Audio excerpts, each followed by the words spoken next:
Welcome to the Kale Houser Leadership Secrets podcast. Today we're going to talk about the choices we make.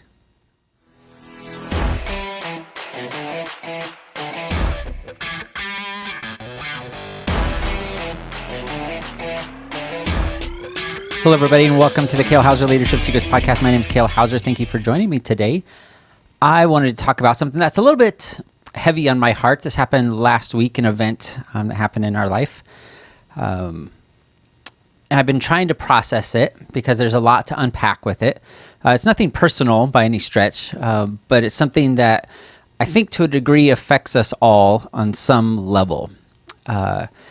We were at a church function at our church here in South Florida, and it was this event that we were serving at and helping, greet people and, just making them feel welcome and stuff. And this young woman, and I'd say she was probably late 20s, early 30s-ish. It was hard to say. She had a hat on, and you couldn't exactly tell, but that would be my guess, late 20s, early 30s. And her, presumably, son came in, young 8-year-old, and they were coming to this event. And it was in the evening, this event that we were doing is to help kind of get people welcome into the church, like, hey, you're new here, this is what we're all about, and these are other people that you can get to know, right? Like all this thing about kind of building community and things. It was a pretty cool event that we've been to before ourselves. And so this young lady and her son come in, and, I greet them, oh, hi, and they said, so this was on a Monday night, and they said they had just come for the first time the previous day on a Sunday to service. I'm like, oh, cool. And so we were getting them set, so I was going to help her and her young son go back to our kids section so that she could drop him off so she can go in and have dinner with the adults and meet other people, they're adults. And as we're doing, she's like, oh, do you mind, watching my son? I've got to just use the restroom real quick. I'm like, yeah, of course, no big deal. So for those couple minutes, I was out there with her son, and super sweet kid, 8 years old, really loves math and school and all these things. And, he wasn't like super shy, but he was like just shy enough, like, hey, I don't really know you, but I'm going to answer your questions because you're an adult kind of guy. But he was, very, just a real friendly kind of kid to be around. I'm like, oh, it's kind of a cool kid. And then she comes out, and so I continue to walk her down, and we're having a little bit of trouble getting them registered into our system, right, for the name tag system, as most churches have. And she's talking about different things that, while not, I guess, unusual, because people have all kinds of questions about church, especially if what appeared to be her first time the previous morning coming to our church. And she was talking about, well, if I tithe, she started out with asking, does this church, like at Christmas time, provide presents to the kids? And I go, oh, that's a great question. We don't do it. We partner with an organization in town in our local community, and we do that. And we help kids, that don't have that, have a good Christmas and things, and through various organizations. And we specifically partner with that. But I told her, I said, but not like specifically every kid that comes to our church doesn't, get a present for that aspect. We partner with the community. So she didn't seem to like that very much. And then she talked about, well, if I tithe and going into these things about tithing, which is a whole nother subject, whether you believe in it or not, or anything of that nature, about essentially, if I fall on hard times, is the church going to help me pay my power bill or, my electric bill, all those types of different things. That it was getting just kind of interesting conversation that I quite honestly wasn't very prepared for. Here I am just like, hey, welcome to our church. I'm Kale. Nice to meet you. Let me show you where, the kids section is and where to register and all these things. But I wasn't, shying away from it at any stretch, but I was certainly listening. And she wasn't being mean about it or accusatory. It just seemed like genuine, more like, I don't know the answers to these questions, so I'm asking this question. And I'm like, and I love talking with people like that because they're genuine in their desire to learn and figure out, what's proper, what's not proper, and how do things actually work. And then just kind of in the middle of it, as it started to escalate just a little bit, and again, just escalate in the, well, what if this, what if that, what if this other gal that was serving with me that I'd, never met again, she's like, oh, actually, I can help you. She's like, I'm a social worker, because she started asking more definite social worker type questions of, where do I get assistance when I need help from the community. So I kind of just passed her on to this other gal that was going to help her. She's like, I can, show you and tell you where to find these resources for that kind of help. Well, anyway, life goes on. I go back to kind of where I was at and helping greeting people as they're coming in. And then also a little bit key background to this story is we have gotten to the point and the size of our church that we have a sheriff deputy that is there for every service and every event. Just because, and this was actually brought to my attention today as I was thinking about this, of, as you grow and more people from more and various different walks of life, you kind of get more problems because we're still humanity in general. We're still a slice of every community out there, whether it be church or school or any other program. It is a slice of that community. It's a slice of America with all of its pros and cons. So it came to a point where they actually brought the sheriff's deputy over, and I don't know the whole story behind it, because they got her son checked into the kids department, and he's in having his pizza and playing games and whatever they do in there with 8-year-olds to keep them entertained. And they took this gal into this back room. Well, I think in a nutshell, from my understanding of it, she kind of started wigging out like quite a bit to where they suspected she was high on some sort of drug. And I'm like, oh, that's interesting. That's connecting the dots, probably what was going on when she went into the bathroom for that, because it was about the roughly right time for that to all kind of kick in and start affecting her mentally and physically. So I'm sharing all of this with you, this story, and it may be interesting to you. It may not be. That's totally okay. But it was an event that happened in my life that is affecting me in a manner that I kind of keep thinking about this at a deeper level. And it comes down to addiction. It comes down to responsibility, and it comes down to failure on multiple levels.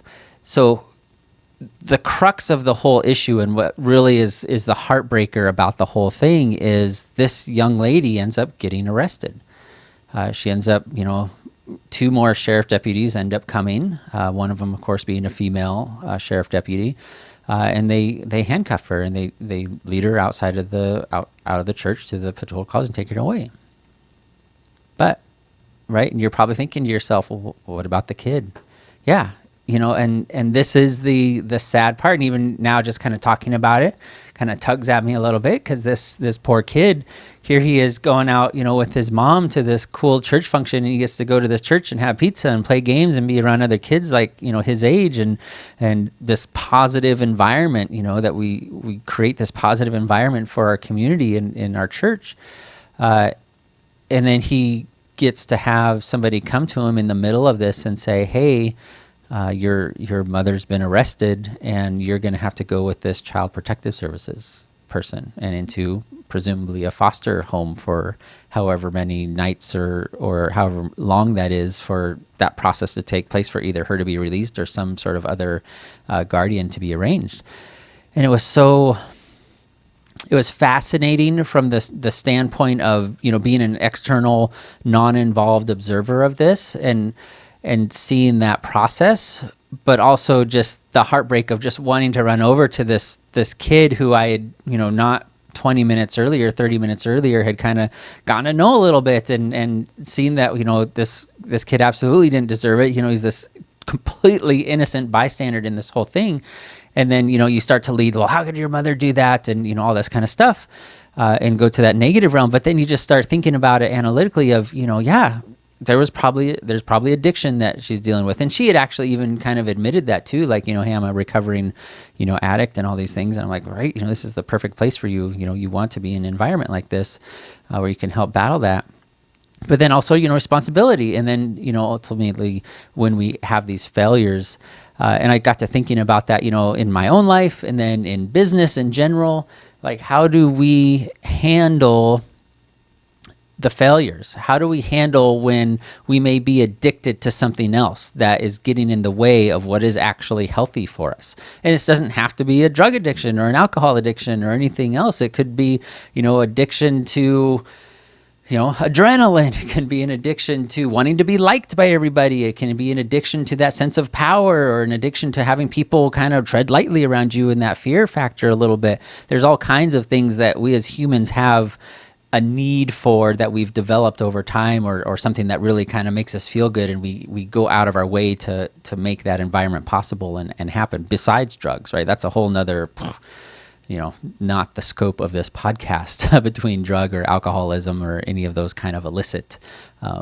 addictions. And then, you take it, where does that responsibility end of you've let this addiction take over to where you're no longer responsible for your child, in this instance, or your business in your instance, or my instance, and then ultimately, how do you handle that failure and move through it, and all those types of things. But it was just an interesting scenario that got me thinking, and I don't deal with that every day. I'm not in that world to understand the mind and the concept and the thought patterns that happen to lead somebody down that path and continue to lead them down that path. Thankfully, I've had some pretty amazing people in my life that have helped me and been examples of me of what to do and not to do. So I'm certainly appreciative of that. But I wanted to leave you with this kind of introspective thought of how in your business are there areas where you are sacrificing the good of your business, the good of your team, the good of your leadership style for something that is addictive in nature, something that is uncontrollable on your end, and is getting in the way of your growth and your success and your health and all those types of things. And speaking of, you could be addicted to the gym, right? And addicted to your physique, all those, and just thinking of different ways that we as humans obsess with certain things that get in the way of being, I don't know if a whole person concept is the right term to say, but certainly be in the way of a healthy lifestyle. So a little bit heavier topic. I apologize for that, but it was something that was, pretty interesting that happened to me this past week that I wanted to share with you. And, maybe you are in that world. Maybe you are dealing with those types of addictions. I would strongly encourage you, yes, churches can help, but there are other programs, especially if it is more on the drug addiction, alcohol addiction type levels. Seek help. There are programs, there are agencies out there that will absolutely help you. Talk to somebody, let them know. So without going too much into that side of things, just know that there are people out there that are happy and willing to help you in those types of situations. So I certainly, heartache for the young man and his mother that are going through this situation. It kind of looked like it was probably not the first this time that this has happened, the first time that this has happened. So that is unfortunate, but hopefully, something will click for her and she will become the parent that young man needs. Cool. All right. On that note, thank you so much for listening. I do appreciate your time, and I appreciate your willingness to sacrifice the 15, 20 minutes with me each day. Hopefully I'm providing value. If I am, please let me know. A comment, subscription is always fantastic. I certainly appreciate it. And shoot me an email at Kale Houser Leadership and let me know. Have a fantastic afternoon no matter where you're at in the world. Bye.